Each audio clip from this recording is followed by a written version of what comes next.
Bien-aimé, ne te laisse pas manipuler par Satan qui connaît aussi la parole de Dieu. Ne laisse personne utiliser la parole de Dieu pour te manipuler. Avant, tu étais dans le monde. Tu vivais dans les sectes diaboliques. Tu faisais des promesses à Satan. Peut-être tu devais voyager. Tes parents t'ont accompagné quelque part chez un vaudou, un fétiche, et demander à ce que ton voyage se passe bien. Tu étais né dans la tradition, et dans ta tradition, il y a des choses diaboliques que la famille faisait, et toi aussi tu faisais cela. Tu étais né dans le fétiche, tu as grandi dans le fétiche. Mais un jour, tu as rencontré Jésus. Et tu as donné ta vie à Jésus. Tu es devenu chrétien. Mais il paraît que dans ta vie, il y a certaines choses qui ne marchent plus bien dans ta vie. Il y a quelques difficultés dans ta vie. Il y a quelques soucis qui arrivent de temps en temps. Ou bien une maladie. Et après, on t'explique que non, que tu avais fait un vœu à Satan, au fétiche,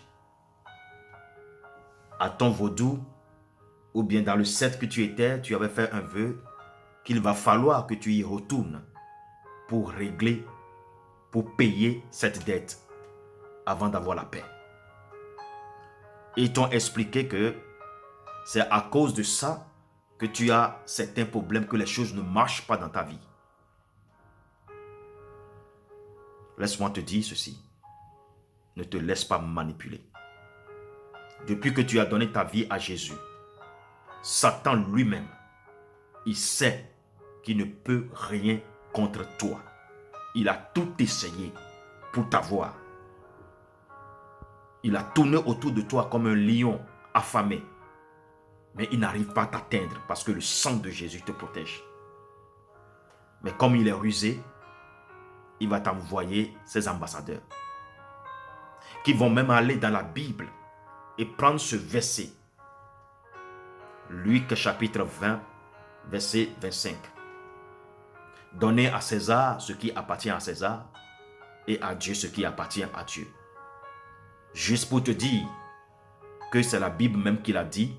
Jésus a dit de donner à César ce qui est à César et à Dieu ce qui est à Dieu. C'est-à-dire que tu as fait une promesse, tu as fait un vœu au diable. Tu as fait un vœu à un fétiche. Donc tu dois aller donner ce qui appartient à ce fétiche et maintenant venir à Jésus et donner ce qui appartient à Jésus. C'est faux, c'est une manipulation.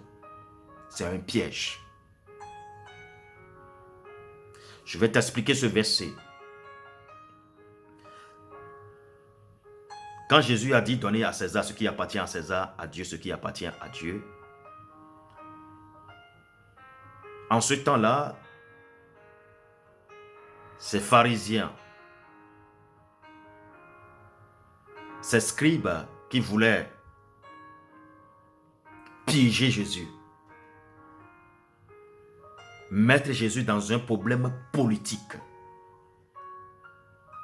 Ils ont posé cette question piège à Jésus, disant, est-ce qu'ils doivent encore payer l'impôt à César? Et ils attendaient que Jésus dise non, qu'ils n'ont plus le droit de payer impôt à qui que ce soit. Comme ça, ils vont aller dire à César, au gouverneur, que Jésus incitait le peuple à ne plus verser les impôts. Comme ça, les gouverneurs, les hommes politiques ou bien les autorités vont le prendre et l'emprisonner. C'était ça leur pensée. C'est pourquoi ils ont posé cette question piège. Mais Jésus étant Dieu, connaissant leurs pensées, il a dit, donnez-moi une pièce. L'effigie qui se trouve sur la pièce, c'était qui? Ils ont dit c'est César. Et il a dit donner à César ce qui appartient à César. Alors ce que je vais t'expliquer là-bas, l'impôt appartient aux autorités. L'impôt appartient à l'État. Alors tu dois payer l'impôt à l'État.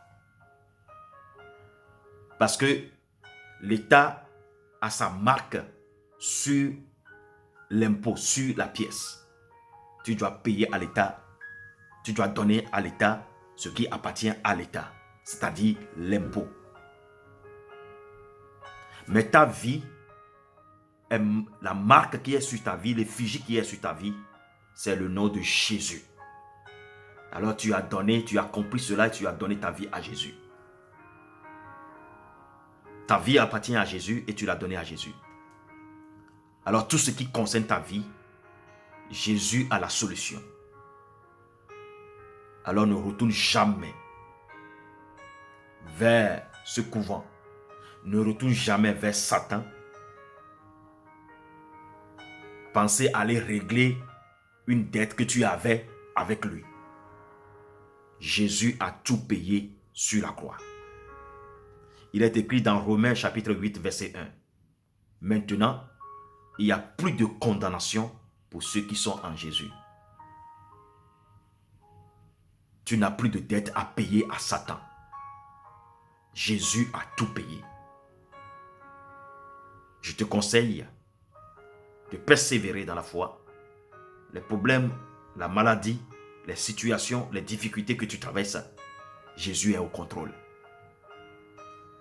Un peu de temps, quand le temps fixé arrivera à son terme, tu verras que tu vas sourire, que tu seras dans la joie et il n'y aura plus de chagrin. Que Dieu te bénisse. Ne te laisse pas manipuler ou bien te faire manipuler par un verset biblique. Shalom, shalom, ton serviteur Damasco. Bonne journée à vous.